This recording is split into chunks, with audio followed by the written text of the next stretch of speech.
Watch him throw the ball, we gon' pick it off. You gon' let him hit the hole or you gon' cut it off. You gon' play through fourth and long or you gon' punt it off. Your defenders, heavy hitters, put your pads in. Don't be looking for the ref to throw no flags in. Keep the helmet on, keep the cleats tight. You the type to want to win by any means, right? You should look alive. This is Trap or Die. Yes, sir. Welcome back to another Trap or Die podcast. I'm your host of the Trap or Die podcast, Mual. AJ's on the way. Dre is on the way. I see y'all in the chat, man. Y'all geeked up for this week 16 matchup, huh? Yeah. Yeah, man. What's up, JB, Commander Joe, Monty, Al2? Appreciate everybody who's checking in live. All talk. I appreciate you checking in live. Everybody that's in here, make sure you hit that like button. Make sure you hit that subscribe button. If you're catching that replay, same thing. Hit us with the like button, subscribe button if you are new. Audio side, if you are new and you just checking us out, make sure you hit that follow button. And if you're a returning listener, we definitely appreciate you. On the Trap or Die side, if you can get us with a rating and review, it's free to do so, and it takes 10 seconds to just show your support that way. Shout out to the good man, Sean. Left a 5-star review last week, man. Top 3. What do you say? Top 3. Watch the Commanders podcast, boy. We geeked up. Top 3. That's what's up, man. He said he gave us a 5-star. Said I appreciate Mual and hey, bro. Hey, shout out to Sean, bro. Cause ain't that many people. Now I give people passes who don't know me, and I quit on coworkers, but there's a lot of even the people in the chat. I don't correct y'all, but when you spell my name wrong, that is a very big pet peeve of mine because they do it at work, and I felt it was super disrespectful. I'll never forget this one time. I'm gonna get to this review. I don't know how I got so distracted, but I remember this one time, bro. It was this lady who worked with me, bro, and she spelled my name wrong in one email. And I ain't had my signature yet on my email yet. So I will respond back to her in this entire conversation with my name at the bottom of it. Jamal, spelled out Jamual. And she will respond back every single conversation, every single reply will say Jamal, Jamal, Jamaul. She was disrespecting me, bro. And there wasn't nothing I could do about it. Like I couldn't just, because if I came to her, I'd be aggressive. Anyway, shout out to Sean for spelling my name right. That was exactly the point. I appreciate Mual and his boys who consistently post throughout the week with great commentary regarding the Commanders and other NFL teams as well. Not to mention all the film reviews, special guests and call-ins from who have been through the ups and downs and mostly downs with this team the past 25 years. Shout out to y'all, man, and keep up the insightful coverage. Shout out to Sean. Man, that like I said, it takes 10 seconds, bro. And he went all out for the game, man. So shout out to Sean. Appreciate you listening as always. Hey, sir said I never let it slide, bro. You know what's crazy? Al2, I got my name tatted in me in Arabic. It's on my wrist. Funny enough, I had a classmate in college. at Morgan State. And he was I forgot exactly where he was from, but he can speak the language, and he knew how to read and write in Arabic as well. And I took that opportunity. I was like, bro, can you write my name? And took it right to the tap man right after that. So I stopped. I did like I was really on it for a little minute, sir, but then I'm like, bro, I'm past that point, bro. Like my tolerance for BS is very low. Anyway, the show today, bro. Y'all know what time it is. Commanders, Eagles. The rematch for Philadelphia and Washington is up next on the slate for both teams. I think that this is going to be an interesting matchup for several reasons, right? Obviously, the first game, we know what happened in the sense of Washington is, on the road on a short week, same as Philly. And they go up and for a large part of the game, they have a lead. And then things just kind of go to shit. Literally, you start off strong, right? Or good enough, right? Good enough to earn yourself a lead. You make your way into Philly territory late in the game, up 2 points, or no, excuse me, down 2 points. Kick a field goal, you got the lead. You miss the 2-point conversion. Next thing you know, you don't even cover the spread. You don't even cover the spread, bro. And what's unique about this situation, right, is Washington is facing Philly in a season where they haven't had that second divisional matchup yet. Something that people haven't talked about yet.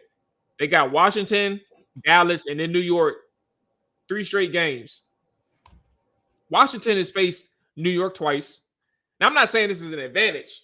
What I'm saying is they haven't been truly tested in the NFC East. And honestly, I wouldn't even be surprised if Dallas found a way to win against Philadelphia if it wasn't Washington. Like, I think that they can lose to either Dallas or Washington. And I say all that to say this is going to be one of those unique tests for Philadelphia because Washington has the advantage. They're coming in off a loss. They're coming in a week where Cliff Kingsbury even acknowledged that I ain't had my best day against them boys that first time around. I was some shit. That's basically what Cliff Kingsbury is saying. And for Philadelphia, those are the pitfalls that they have to, on their side try to avoid. But for Washington's side, who has a weeks long of preparation, they had a bye week after they played Philly. He had more time. Cliff and coaches had more time to divulge into every single thing that went wrong or right prior to the bye week. Course correct, self-reflect. And I think that puts Washington in a bigger spotlight for the better against Philadelphia. Dre, what's up, player? How you feeling, big dog? Good, man. Ready for the weekend. I'm actually really excited about this game for all of the reasons, kind of like Cliff Kingsbury stated and how you were just phrasing everything, man. It's a chance for the get back against the Eagles. And it's a good time to see how Cliff adjusts, especially, with him acknowledging, some of the faults that he had in the, that preparation. He said, man, I put too much on their plate in a short, preparation week. And I don't know if he knew how good Jalen Carter was. Like Carter, he wrecked Washington's whole game plan that first game. So it's going to be interesting to see how Cliff counteracts what he can do to Washington on the field. Like, how are they going to do that? Are they going to run at Jalen Carter? Are they going to make Jalen Carter chase the Jaden Daniels or the running backs? You can't avoid them completely. You just got to find ways to kind of, work around a player like that. So it's going to be interesting to see the adjustment Cliff makes this week. So I'm excited for that. Yeah, man. Couple house items for Washington side. Jonathan Allen. He has been back in practice and he's had like the black jersey on. So I think black jersey indicates no contact. Zach Ertz, Jeremy Chin, both practicing as well. Same deal, no contact, black jerseys. Before we get into John Allen, I'm gonna pose this question to you. I answered this question on the morning show yesterday. But what's today? Thursday. Yeah, yesterday. Zach Ertz, Jeremy Chin. The status of them, granted they're practicing, but again, like their concussion status, who knows if they're going to be available on Sunday. I'm not here to discuss that. Hopefully they do. Hopefully both of them do play. But for you, Dre, where are you at? Like what's who's more important to this team against Philadelphia, like from a priority standpoint? That's actually a really hard question because I want to say slightly Ertz just because we really don't know what we have in Ben Sinnott, and then John Bates, we kind of know what we have in him. I mean, he's been a backup tight end for his whole career, but Ben Sinnott, he was kind of drafted to be maybe the tight end successor. He's a second round pick, but we haven't seen much yet to say, yeah, we feel comfortable going into this game without a Zach Ertz, because as we've known Zach Ertz to become for this team so far, he's been a security blanket for Jaden Daniels. Now, Jaden Daniels has kind of lost two of his security blankets if you don't have an Ertz, in Eckler and now Ertz.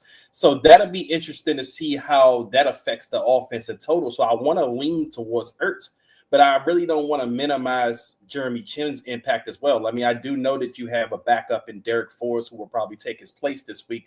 But Derek Forrest, I don't think he's ever shown that he's as good as what Jeremy Chin has been so far for this defense. Like Jeremy Chin, we kind of seen the impact last game, especially with Marshawn Lattimore. And that's why I'm kind of, a little bit, peeved that he is going to probably miss this game, because we finally got to see the defense we've been wanting to see with Marshawn Lattimore on the field with Jeremy Chin, where you could be more aggressive with him. You could send him on blitzes. You could play him more in the, towards the line of scrimmage and be that game wrecking safety a bit. But now he may not play this week, so that's going to be put on hold again. So you wonder what kind of role they'll put Derek Forrest in.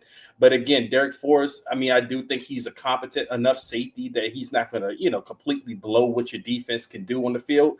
But again, I go back to that offense, and now with Zach Ertz going out, it's a mystery with what you have behind him, because again, we don't know what Sinnott can bring to the table as of yet. And we're also going to be down two of Jaden's security blankets. So who becomes that security blanket for Jaden with two main pieces out there? Muted. By the way, shout out to myself for forgetting to introduce the segment. That was my burning question. I gotta get better at this, bro. That was my burning question. And can I ask mine now after you finish? But yeah, I'm gonna get my answer. And yeah. AJ, I see you backstage. If you're ready, let us know. I can't tell. But I think for Washington, what's interesting about Derek Forrest, bro, what nobody's talking about, and I truthfully have only heard myself or know of myself speaking on it prior. But Derek Forrest was in the game as early as the first couple plays of that game against the Saints. Like, it wasn't an injury reason why he was in the game. And it wasn't because Chin got hurt later in the game. Like, he was there from start to finish in his role, playing around 57% of the snaps. And I don't think that's being taken into account when people understand or try to understand exactly Forrest's role moving forward. And I don't even know what it means right now, right? I mean, I think the difference against New Orleans was the fact that Percy Butler snaps, he's usually hovering. He had like eight or nine snaps that game, but he's usually hovering way higher than that. So I don't know exactly all of the ripple effects from Marshawn Lattimore coming back. But my point being, and even saying all of that to give that context, is that Derek Forrest is a person, he's a veteran. He has an understanding of being able to play in Joe Witt's defense. He's not playing because Jeremy Chin is better, right? But also they have defined roles for Quan Martin. And what Percy Butler's being asked to do, for all of the reasons why people keep saying, why is Percy playing over Derek? They're not the same player, and they're not the same safety. They have different roles. But I think that Derek can come in and fill in for Jeremy Chin and do just fine. But if you're talking about offensively and Zach Ertz, my person is they needed Zach Ertz, bro. Like, they needed Zach Ertz. They can't afford to lose him. It's they can beat Philadelphia without Zach Ertz, but it's much more harder. It's much more difficult to beat Philadelphia without a Zach Ertz. Not to say that he's a superstar, but for Washington, who lacks playmakers already, and you got two of them on IR and Noah Brown and Austin Eckler, like you can't afford to have another guy out in a big game where you need to win. You have about 6 playmakers, including Austin Eckler, including Noah Brown. And Noah Brown is not like a top tier guy. Like, and that's one of your playmakers that you lost. So I think for Washington, when you look at a game like this, you need somebody who can get busy from a route running standpoint. You need somebody who can actually you can trust in certain situations against zone coverages. You can trust him to go get a football and have the good ball security. I think now, granted, he has had a couple drops, but at the same time, you're talking about a person who Jaden Daniels trusts. People are going to mention Ben Sinnott and John Bates, but specifically Ben Sinnott because he's the young rookie. I just don't think people understand like the difference between him and Zach if they are mentioning Ben. Zach has, from a route running standpoint, he has that hip fluidity where he can get busy. He's creative as a route runner, and I don't think that I don't think that Ben provides that same level of in-depthness. That's not even a word that that Zach Ertz can bring to the table. So yeah, I think for me against Philadelphia, short-term priority is Zach over Jeremy Chin. What's up? Oh, what we got? Okay. Hey, So yeah, I don't know who Beyond Levels is, but what's up, bro? Appreciate you checking in, dog. Hit that like button. I think that's a troll. Yeah, if you going to troll, hit that like button, bro. Don't disrespect us. Why are we talking about Jeremy Chin? Like, he practiced yesterday. I don't He know was if he non-contact. practiced today. He was not. Yeah, he was non-contact. But the conversation. Oh, go ahead. I was gonna say the conversation was like we don't know what their full status is gonna be on Sunday, but assuming you had to choose between Zach Ertz and Jeremy Chin, who is the priority player that you need against Philly? Well, I mean, I think if Jeremy Chin was even in practice non-contact, there's hope that he's going to play Sunday. Because most guys that suffer concussions, they wouldn't even put them in a situation to even be out on the field running, jogging, working to the side, none of that. So I think I think we should be looking at him playing on Sunday, just taking it easy with him. So I'm not really going to focus on him too much. I think Defoe can play somewhat of a role. I just think that Chin is a better blitzer. But like you said, Mual, Defoe's been getting more snaps. And that's just to how Joe Witt Jr. has been comfortable in making adjustments on the fly and trying to match up with teams that they go against. Percy Butler typically has been that additional safety on the field alongside Chen or Quan Martin, and his snaps are kind of getting a bit reduced. So they're just trying out different variations. But, yeah, like you said with Zach Ertz, him and Ben Sinnott are two different guys. So if you're expecting Zach Ertz to not play and expecting the same results from Zach Ertz and the same results from Ben Sinnott in the passing game, you're dead wrong. Two different players. I mean, a veteran. Zach Ertz is savvy. Even though he's not getting no yards after the catch, he knows where to sit within certain zones. He knows little nuances. He's a far more elite route runner than Ben Sinnott is and has shown the ability to be, which is why Ben hasn't been able to contribute per se in the passing game, but he's been able to contribute in the blocking game. So, yeah, I think the bigger miss, especially when you're already down to Austin Eckler as an insurance opportunity within your offensive scheme, and also losing a Noah Brown, the thing that's going to hurt the team the most is the absence of a Zach Ertz in this particular game and however long he may be out. But I'm seeing in the comments that they both practice today. Is that Same right? thing, non-contact, Yeah. I believe. They both practice. John Allen practiced. Yeah, they all practice. It was no contact. So I think you just want that insurance policy for your quarterback, especially like I said, when you don't have talented wide receivers. the rest of that tight end room is shaky. I mean, John Bates, not a receiving threat, and from my understanding, he's sick. I don't know if they got Ebola or COVID-19 over Something been there, going around. but it's like a lot of guys are getting sick, so they may need to go quarantine that place. They also still have Mual's boy Cole Turner on the practice squad. They just signed Tyree Jackson, who was a former quarterback at Buffalo. Um, he's converting over to the position. He's been doing that for like at least 3-4 years now. 6'6", 6'7", 250 type guy. So maybe Cole Turner gets elevated on Saturday to play. But yeah, right now you really don't have no receiving threat at the tight end position at all. If Zach Ertz can play.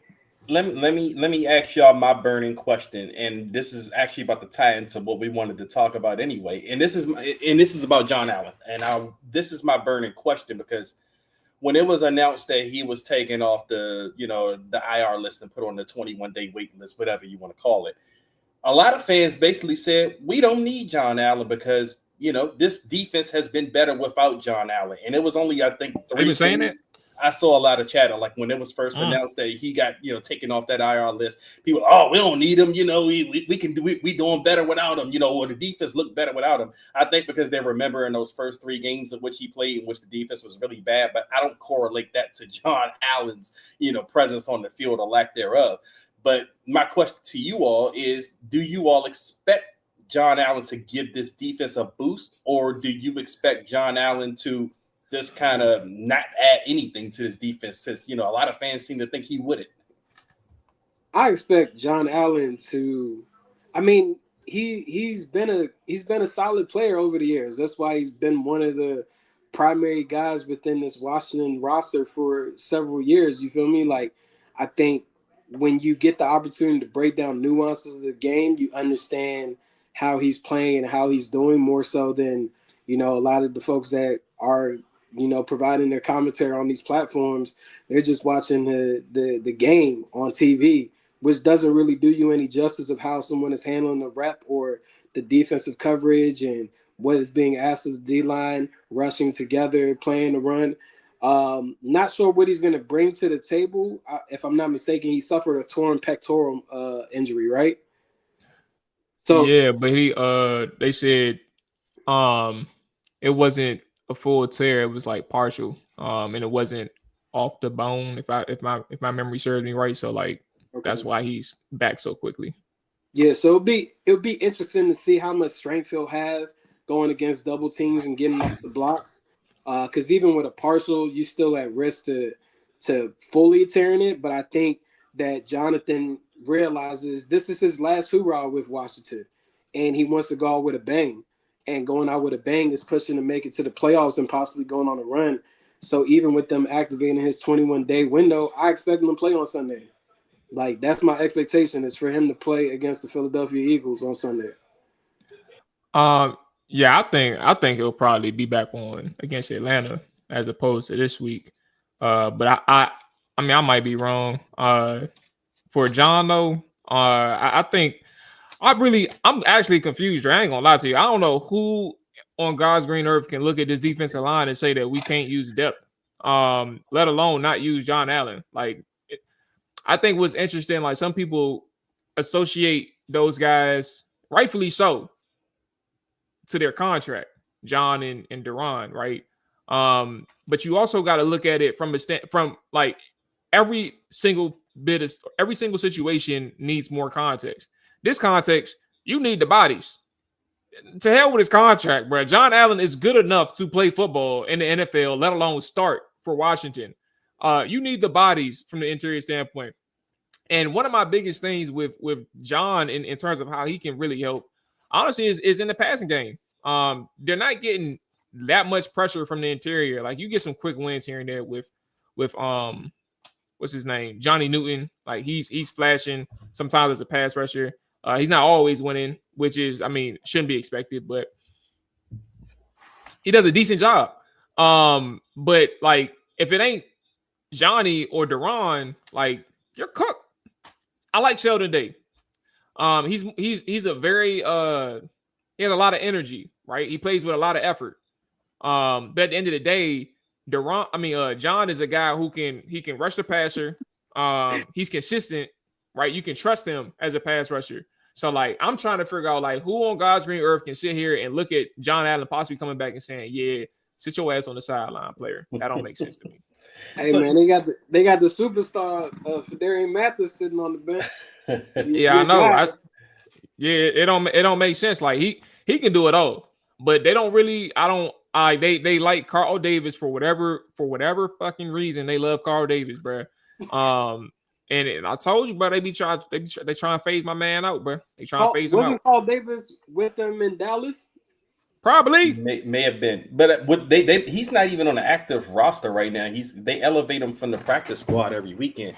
But no, I mean that was what was confusing to me. I know fans have a sort of thing against John Allen, for different reasons, for whatever reason that they don't like John Allen. But he can add something to this defense. I mean, this is a guy who played at an all-pro or near an all-pro level for a few years, and he's not dropped off that bad. I mean, he's just playing in a new defense at this point. So, no, I think adding John Allen would definitely be a boost because, I mean, y'all can correct me if I'm wrong, but I think the interior DL has been one of the weaker spots on the defense as far as in terms of impact on the games this season. I don't they be getting killed on combos and double teams. That's what I'm saying. They be getting killed. And I know Johnny Young, bro, but god damn, like he give up like 3-4 yards on a double team, bro. Yes.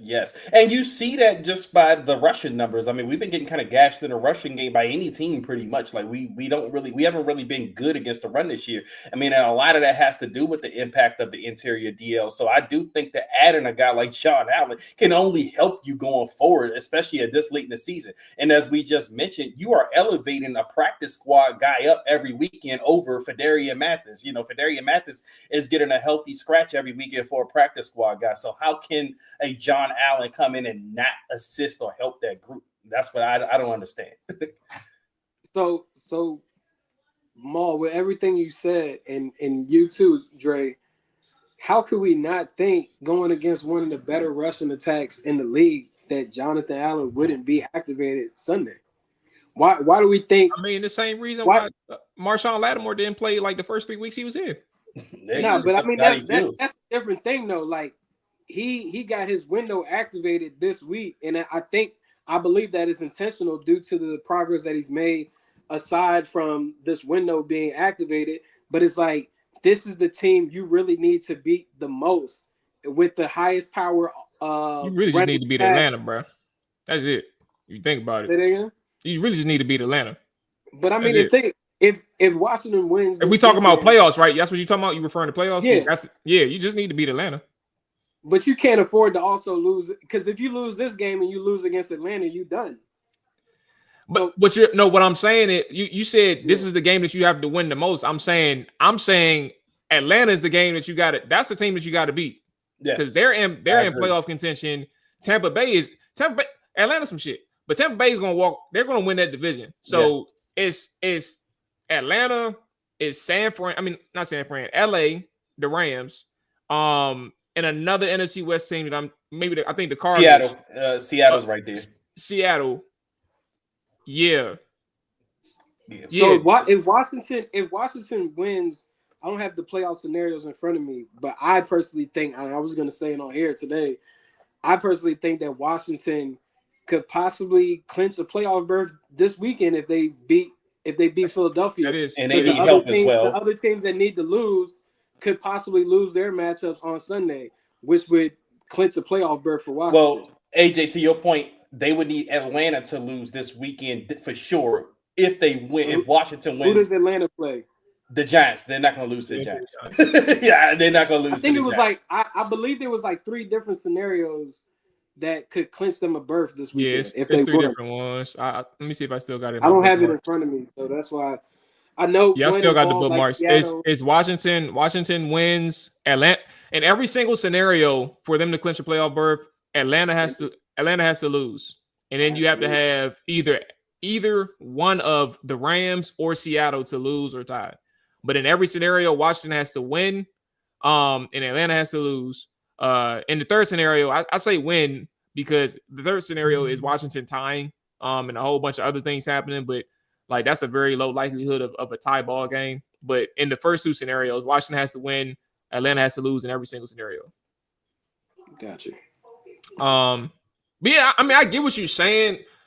I understand like the importance of a divisional game, period, and I understand like winning the game that's in front of you. So I'm not even looking past Philadelphia. I think ultimately Washington controls their own destiny regardless of which week it is. That's where I'm getting at. And I think Philly's just like what, they're 2.5 games in front of us still, if I'm not mistaken. 3 games. 3 games So now? they would have to Three, lose 4 out, games? and we would have to win. Yeah, they would have to lose out. And we would have to win out just to get in. I mean, you mean to get a division? Yeah. Right. So that's why I'm like, unfortunately, we passed that point. I'm trying to get the division. Well, I thought that shit was over. So sweet early on. Especially with them having the Giants. They got the Giants. They're going to beat the Giants in Dallas, bro. Yeah. So, all right. We'll see what happens with John Allen, bro. At the end of the day, we'll see. I don't think we really know. But let's get into the ads. Let's talk about them boys over there, Underdog Fantasy, man. It's the best place to play champions. So sign up now using promo code TrapperDive on your initial deposit to get up to $1,000 in bonus cash instantly. This season, Underdog's going to be running a special promo or bonus almost every single day. All right, that's your profit boost where you can pump up your winnings. And just attack when you play or when you apply boost to eligible entries. Discounts where you get adjusted projections on certain players, stats to give you a shot at big dub, and free picks where it's basically a short thing. Player just has to get higher than that 0.5 rushing yard or receiving yard for that selection to win. Plus, all new users get a free pick. I tell y'all all the time about the air raid and the red zone rush, man. I'm doing the red zone rush this week. And let me see who I got, man. I'll be forgetting to put this thing out.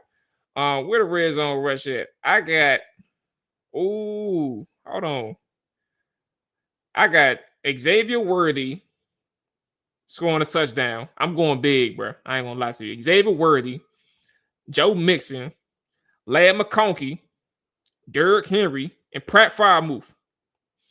Got them all on a 5-pick play from Underdog Fantasy, man. On my red zone rush. All of them, I got them scoring a touchdown. I got another one, too, that's on the sneak tip. But I'll post that on the Instagram. But yeah, download the app today. Use promo code TrapperDive to get up to $1,000 bonus cash instantly. I repeat, download the app today and use promo code TrapperDive to get up to $1,000 in bonus cash instantly. You must be 18 or older, 19 or older in Alabama, Nebraska, 19 or older in Colorado for some games, 21 plus in Massachusetts and Arizona, and present in the state where Underdog Fantasy operates. Terms apply, void in Colorado. If you're concerned with your play, call 1-800-GAMBLER or visit www.ncpgambling.org. If you're in Arizona, call 1-800-NEXT-STEP. That's 1-800-639-8783 or text NEXT STEP to 53342. If you're in New York, call the 24/7 Hope line at 1-877-HOPE-8-HOPE-NY or text HOPE-NY to 467-369. All right. So another thing, man. Cliff Kingsbury, we kind of touched on it briefly, like in passing. And it's probably the last thing we get to our predictions and things like that. But Cliff Kingsbury, he mentioned his approach against the Philadelphia Eagles that first time around. I wish, where is the quote? Oh, here we go. Cliff Kingsbury. All right, here we go. On the Eagles rematch, the first time we played them on a short week, I had way too much in, and I felt like we played tentative. I didn't call a very good game. Now to have the full week process, try to make the proper adjustments. They cut it off, so I got to enlarge this. Proper adjustments and see how far we've come since then. Sorry. The tweet was cut off initially, but that was Cliff's quote on the Eagles rematch. What do you all think about that response on how he felt the first game went and then getting ready for game 2? I mean, I think he just understands that he also has a healthier Jaden Daniels going into this matchup. I'm trying to remember correctly, but wasn't the Philly game like the second game after this rib injury? No, like the third or fourth. It was Chicago up. It was Chicago. Who's after Chicago? If it was Pittsburgh after Chicago, the Giants. Oh yeah, I want to say Chicago, Pittsburgh. Giants, Pittsburgh, So, yeah, then Philly. So it was like the fourth game. Yeah. I guess I don't really know what to really make out of what he said in his presser. I just think that he has a better understanding of how Vic Fangio, the defensive coordinator of the Eagles, is going to utilize the scheme to attack Jaden Daniels, and that will help him in being more productive in his play calling. Because I felt like he led to a lot of the offense being stagnant with his play calls. He couldn't grasp what Vic Fangio was throwing at him. It was taking him a bit too long to catch on to it, and by the time he caught on, Philly was starting to get a breakaway with the game. But I mean, it was a close-knit game on a short week. Now you get a full week to prepare. I just think that I expect Cliff to get a better hang of how he wants to utilize Jaden in the passing game and the running game, and even the way that he utilizes Terry McLaurin, moving him from the left side to now the right side to the slot, different things like that, just to throw them off and get them a bit off balance. Yeah, I mean, I'm like I said earlier, I'm looking forward to this because it's kind of going to tell you where Cliff is at as a play caller at this point. This is getting late in this season. He's had a previous reputation, of course, that we've had to hear all year that he tails off towards the end of the years. But he's going against Vic Fangio, who is one of the best defensive minds the game has ever seen. And Vic Fangio owned him pretty much in that first matchup. So now Cliff is a great offensive mind too. Even if, some of his detractors, they have certain things they don't like about him. But Cliff, he's an offensive mind. So this is going to be interesting to see how he counters Vic Fangio this week, because this is a guy that, that can neutralize his offense, or at least shown that he can neutralize his offense. So how does Cliff kind of balance that, or how does he counter what happened? Again, Jalen Carter wrecked that game the whole time. So who that big playmaker is on that interior DL for the Eagles. How do you beat a Jalen Carter? How do you game plan against a Jalen Carter? So I don't know if Cliff was really, kind of ready for that, or was he expecting Jalen Carter to, dominate or wreck that game the way he did? But now he knows that Jalen Carter can do that to his offense. So how do you kind of balance that? And it's going to be an uphill climb too. It's not going to be easy because, as we mentioned earlier in the show, we have injuries, on the offense, security blanket injuries, with the Eckler. Eckler played last time, but he's not playing this time. Ertz played last time, but we don't know Ertz's status for this game. Noah Brown's not up for this game. And in that last game, Washington's receivers as a whole was just neutralized. Even Terry McLaurin couldn't get off. So you still got to worry about guys like Quinyon. What's his last name? Mitchell. Yeah, Quinyon Mitchell for the Eagles. He's having a hell of a rookie season up there in Philadelphia. He was checking Terry for the most part, a lot of that game. So how do you attack him? It's a couple of guys on that Philadelphia defense, and that's been the main reason why Philly has kind of gone on this run, is that defense. That defense is neutralizing a lot of offenses. So this is going to be a big challenge for Cliff, just to see where he's at.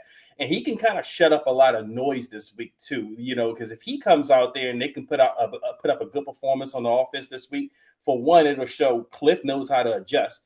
Two, it'll dispel the myth that his offenses don't succeed late in the season, because this will be a good succession game against a team, against a contending team. So then you would have to know that Cliff can do this. And like I said, this would give you that confidence going forward, especially, I don't know if you win this game, but even if you have a good, looking offense, it's still going to give you confidence going into the last two games of the season. And it's also going to give you confidence going towards the playoffs.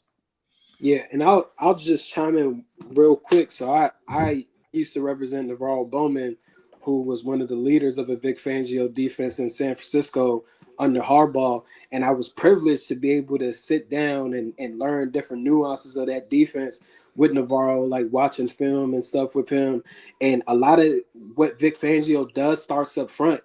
Like the monster that we keep talking about and possibly could win Defensive Player of the Year is a Jalen Carter.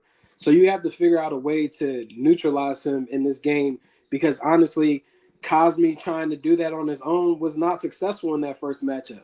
Cosme struggled with him. And also now on the right side of your offensive line, I think Andrew Wiley is still hurt. Nah, he Nah, played. he Yeah, playing. he good. Yeah. Okay, so it's just working out those things. So if you can figure out how you can neutralize Jalen Carter, Cliff can really get this offense rolling, because it's not like Philadelphia has elite pass rushers like back in the day when Fangio was running the 49ers. They had an Alden Smith on one side, but back in the day on the front, he had a Justin Smith that was helping to control a lot of the line of scrimmage stuff and clearing lanes for Patrick Willis, Navarro Bowman to be active in that game. Ahmad Brooks coming from the outside pass rushing. So if they can figure out a plan to get Jalen Carter off balance, that will help go a long way. I don't know if necessarily the quick game is the answer to that, because I feel like Jalen is very athletic. But I think in this approach and how we've seen them go against the Saints and how depleted that running game looked with Biotish out, I think that you might have to pass to open up the run game. I think that's a weakness within the Eagles defense. We seen the Carolina Panthers attack them in that method, and then also get into the run game. So that'll be very intriguing how they try to neutralize Jalen Carter. Yeah, I think one of the hardest things to really even dissect from my eyes, I'm not, because I ain't shit for real. Like, I have no idea like how to. Hey man, speak up yourself. Like, speak. Humble. You gotta let me get to my point though, bro. Put it this way. Let me rephrase then. I'm not an expert at like high level film stuff like that can be done on the college and NFL level, right? From the standpoint of like breaking down a Vic Fangio's defense. Like, actually, let me rephrase that. Breaking down a Vic Fangio's defense, but also understanding the tools at his disposal. And what I mean by that is like that secondary is super disciplined. The goal, of course, is how do you get these guys off their mark, similar to like how they was able to exploit the Saints coverage shells, right? Similar to how they're doing with other coverage shells that they come across against the Eagles that first time, bro. They could do nothing that opened up that defense, and I think that is the objective for Cliff to figure out is how does he get these guys out of position? How does he get these guys' eyes away from, like, what's the eye candy in this offense against the Philadelphia Eagles? What is that eye candy that he's going to show to get these guys out of position? And I think those are some of the bigger focal points when you talk about trying to attack that pass defense. I agree with AJ in that I don't think you should come in here with a run game or run first approach. I do think that this team is a run first team, right? But you got to find a way to adapt. I think you got to find a way to stretch that field and get these guys because like if you allow them to dictate the game as opposed to you making them dictate or you dictating to or having them dictate towards you, excuse me, then you're already at a losing situation. You're already at a disadvantage. And I think that's what happened with against Philly the first time. Like, sure, you moved the ball here and there, but at the end of the day, they took over. They took over in the trenches, and then you had nothing. You had no answers from the secondary or from a receiver standpoint in terms of who can win downfield quick enough for Jaden to even get the ball out. There was some moments, but it wasn't enough to sustain throughout a game. So I do think it's interesting, bro. You got to find an answer for Jalen, point blank period. But he's not the only one, bro. Like, that defensive line is different. Nick Jack Bond, whatever his name is, bro. That linebacker, super smart. Yeah, super smart guy. He's playing at a high level in Vic Fangio's defense. I didn't even know he came from the Saints before this year, bro. I'm like, bro, I thought he was a rookie. He was one of their top draft picks a couple years ago. Bro, Fangio got him play middle. He got him pass rushing on the outside. He's using him as a weapon. Bruh, dominating, bruh. And I think it sucks that the Saints wasn't able to see that in Zach. Because now he's in Philadelphia, which is a motherfucker MFer. But that's where I'm at, bro. I think you got to find a way from Cliff. I think the objective is to find a way to get these guys to bite on the eye candy, but you also at the same time, of course, you got to find a way to not let that defensive line take over like they did in that first game, bro. And honestly, side note, I'll be quick. Jaden got to be smarter with the football too. And what I mean by that, like there were several times where you had check downs and you kind of got nervous, bro, and you held the ball, not even nervous, but you pressed a little bit. And instead of taking the check downs, you tried to hold the ball a little bit longer for a bigger play. Sometimes you took a bad sack against Philadelphia. And I think for him, find that rhythm, bro, and stick with that rhythm. It's the same thing that we showed Dre when we did the Titans little film session mini film session on Tuesday. Like just understanding what's there and what he can take from that defense. And then the same thing, like be selectively aggressive. If you can take that shot downfield, do it. Otherwise, like if I can get these 3 or 4 cheap yards on first down, I'll take it and just live with it. I was gonna ask you, have we even seen Cliff really spread the offense out like 4 or 5 wide in the last? I don't think I've really seen it in the last 6-7 weeks. Not 4 or 5 wide, not that I can recall. It's usually like 3 receivers and maybe a tight end on the field. Yeah, man, I would love to see that more this game. Like I understand, I don't really. But can you do that with the diminishing personnel? You know, I mean, you have to put a KJ Osborne up. I mean, who do you have a receiver that you could really spread out like that? Shit, they got to try to win their one-on-ones. That's if you spread them out, it forces Philly to play one-on-one, and it forces Jaden to also make quicker reads and understanding the matchups that he has. Because I truly don't believe in Washington being able to be successful in running the ball against Philly. Like I personally don't believe that they will. If that's the mindset that they're going in as the primary focus offensively and attacking them, it's not gonna work. AJ, guess who should be the key? Guess who may just be the key for this game? No. I'm with my boy Jay Tyler right here. Nope, Diami Brown. You want to spread the field out, right? Hey, quick game. Diami Brown could be the key to this game. Here's another aspect, though, bro. Shout out to Tyler Biadasz. He's coming back. He said he stamped it. He's playing. Washington needed him. You can't win with that Dita dude. Dita dude need to sit on the bench, be an emergency guy. But another thing that shouldn't go unmentioned. What Philadelphia did the first time, bro, is similar to what Pittsburgh did in terms of creating one-on-ones at the offensive line. Like we're talking about this pass game and run game standpoint, right? Just being able to be successful through the air, on the surface and in formations. But Philadelphia had like this great package up front. Sure, they rushed forward, but they showed like pressure schemes up front. They showed like blitzes and they created pressure packages where it essentially isolated offensive linemen in one-on-one situations and they lost. And I think that's another thing, bro. Like it's a lot for Cliff to take care of and handle.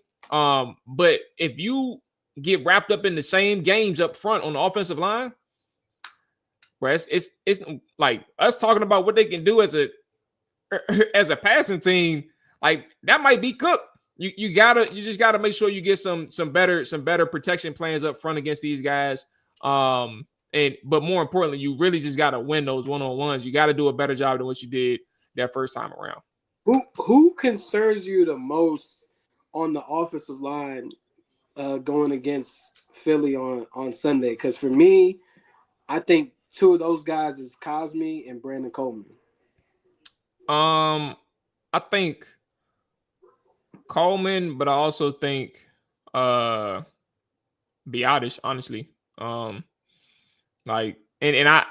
think I really like Biadasz, but like the way he handled Jalen the first time, like I don't think that's a good matchup for him. But he can't duck no smoke this week. So it's like I think that's a tough matchup for him. And I think that he's a good player, but sometimes people actually like people in the league, they got players that they have a hard time dealing with. I think Jalen might be that guy for Biadasz, bro.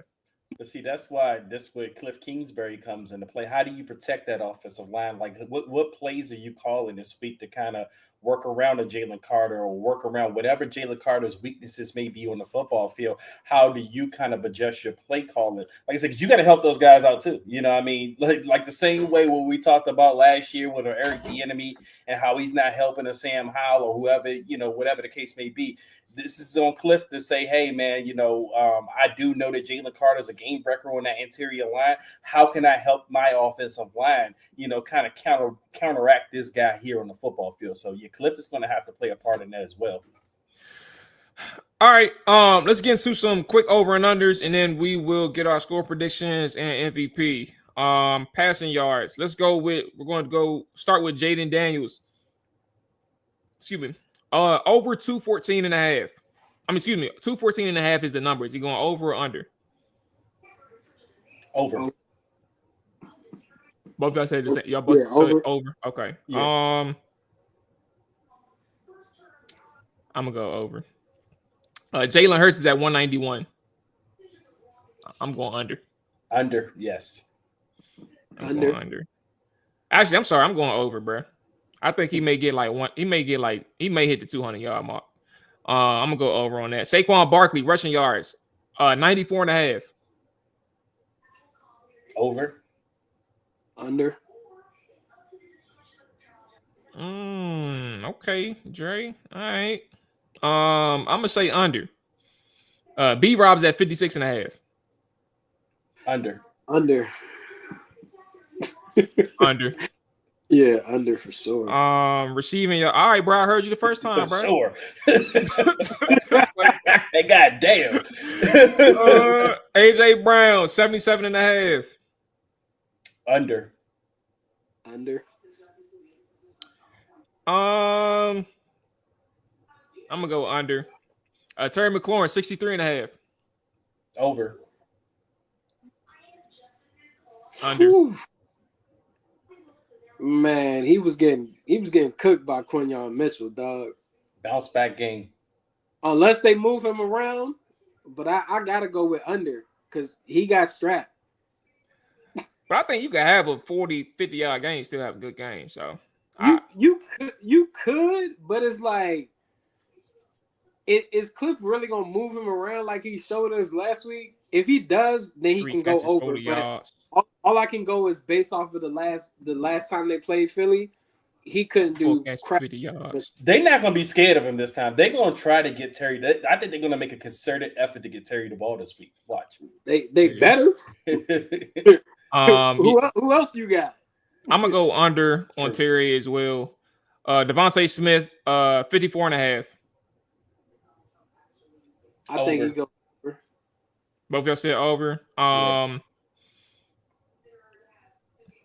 think he goes. I think he gives Mikey some work. Yeah, I think he goes over as well. Yeah. Okay. All right, let's do touchdowns and we can get to our predictions. Both of them are at 1.5. Jalen and Jaden. So where y'all going over or under? These are passing touchdowns, right? Passing touchdowns, yeah. I'm gonna go over Jaden, under Jalen. I'm gonna go over Jaden, under Jalen Hurts. Is AJ Brown playing? I have no idea. He on the injury report? He is on the injury report. He was on the injury report. As far as I know, last I checked, AJ Brown injury update. I think I did see him practice today. He was limited. Yeah. He practiced. Yeah, he was practicing but limited. Wednesday he was on a rest designation. Okay. So I was like, he playing. All right, predictions, man. Hey, everybody in the chat. Again, appreciate y'all listening, watching. Let's get y'all predictions, score predictions, and who is y'all MVP? What's y'all score predictions? Who y'all MVP? I'll go first. I'm going to say Commanders 24-23 in an upset win. I think the players are taking this as a challenge. I heard Allegretti talk today. He said he loves the underdog role, and I think the rest of the team is going to kind of take on that role this week. No one's giving them a chance against Philly, and I think this is a perfect opportunity for them to go in there, get a W, and, just be confident going for the rest of the season. So 24-23 Commanders. My MVP this week, I mean, it's the guy we always pick. It's Jaden Daniels. And I think that's because I'm strictly picking him this week because he had a bad game against the Eagles first time. And I do believe in Jaden Daniels being a self-corrector. And I think he's going to use that as motivation. I think he's going to go out there and have a really good signature game against the Eagles this week. Signature game. That's what we talking about, man. Signature game, man. Hey, but shout out to him, man. Nighttime winning that Rookie of the Week award. So we didn't mention that at all, but one more time and he holds the record. Yeah, man. I think Sunday I feel pretty confident in Washington winning this game, and I believe that the score will be 27-20. I think MVP offensively will be Jaden Daniels, but defensively, Marshawn Lattimore. I think the ability to have somebody that can lock down one side or help to limit your number one feature guy in A.J. Brown will go a long way for this defense. I think it will also allow Joe Witt Jr. to load up that box against Saquon and limit him rushing-wise. I mean, even with a Marshawn Lattimore on the bench, they were able to hold Saquon Barkley for a very long time in that game until he broke one for 50. You feel me? And he really just broke one just because of defensive fatigue. The offense wasn't getting enough reps and converting downs to keep them on field long enough, but they did a pretty damn good job of bumbling up Saquon. So that's where I go. I feel like Washington shows the league that they're serious, and they end the win streak of the Eagles. I think they're on like a 9 or a 10 game win streak.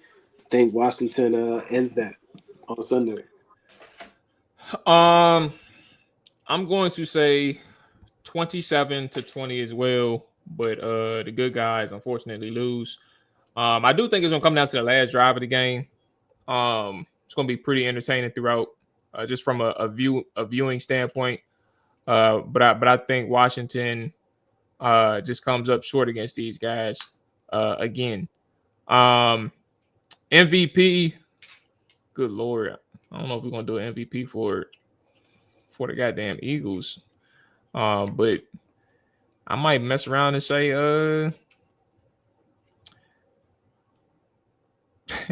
I'm about to go Jalen. I'm gonna go Jalen Carter, but I'm gonna go on offense, man. I'm gonna say I think AJ Brown finds a way to ends up killing these guys, maybe 2 touchdowns in the end zone, bro. I hope it's not on Marshawn. Yeah, I don't know. I don't think it's gonna be, but I hope it ain't. But yeah, I think AJ Brown's gonna be the MVP. All right. I see Jay Tizzy 28-21 Commanders, Al 2 21-17 Eagles, Coley 27-24 Commanders, MVP Scary Theory. Monty said, yeah, if he plays, yeah, I get it. I think he's playing.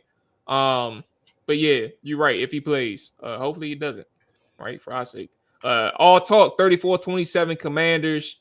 And Al 2 mentioned as well, one of the keys he needs to need the whole Saquon under. For sure. Under that 95 rushing yards or whatever it was. Okay.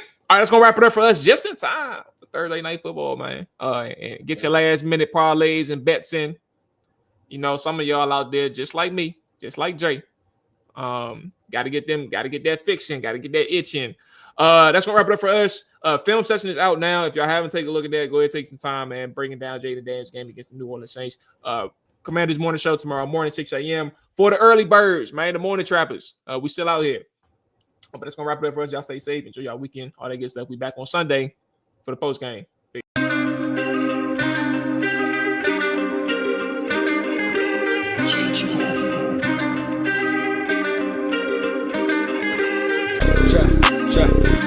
it down. Chop it down.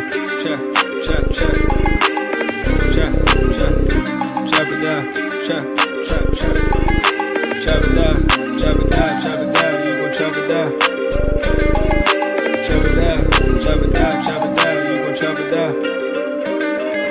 Down, set, watch him throw the ball. Man. We gon' pick it off. You gon' let him hit the hole or you gon' cut it off. You gon' play through 4th and long or you gon' punt it off. Your defenders, heavy hitters, put your pads in. Don't be looking for the ref to throw no flags in. Keep the helmet on. keep the cleats tight. You the type to want to win by any means, right? You should look alive. This is Trap or Die.